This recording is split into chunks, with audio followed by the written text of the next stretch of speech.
I'm Michael Turner and I'm out Brunelling. I'd like to say that the book On the Tracks of Isambard, King of Brunel has been published and everybody who's read it is very, very pleased.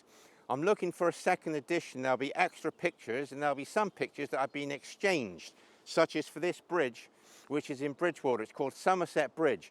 And the picture in the book shows the ugliness of the wrought iron span, which was really looking shabby and in need of a thick lick of paint, which Network Rail have gratuitously provided to embellish this bridge to make it worthy of being added into the second edition of the book. And this is one of the few bridges that gave Brunel a big problem. We've got the camera set high up on the wall to hopefully include the mud and some of the water. And this is the narrative that I've put into the book. We're looking downriver at Somerset Bridge on the southern edge of Bridgewater. Now, work started on this bridge in 1838 and was completed in 1841.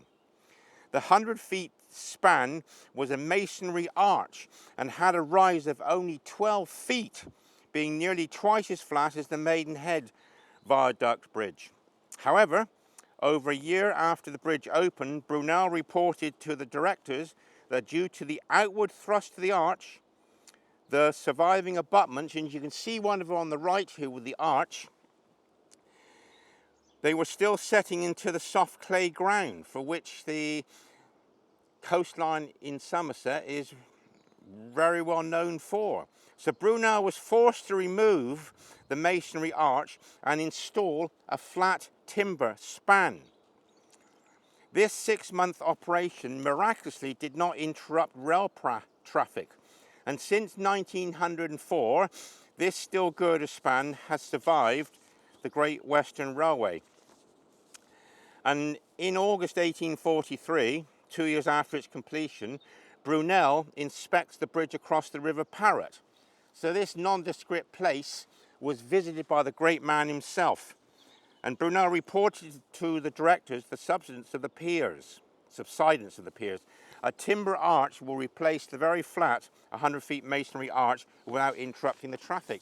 So these are the extracts from the book with all the information that we know about Somerset Bridge, because over on the south side of the river there's another arch where that car just passed through, and on this one here it's lower. You have to bend down when you're walking through.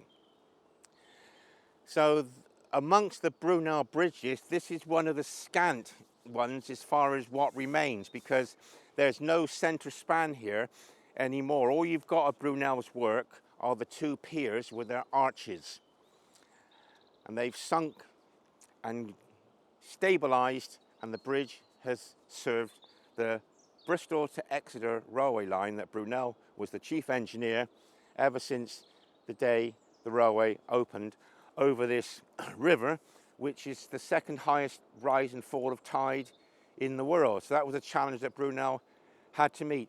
And the other bridge that he had trouble with the pier sinking into the mud, was near New Cut, just to the south of Templemead Station in Bristol. Hopefully you've enjoyed this video. Thanks very much.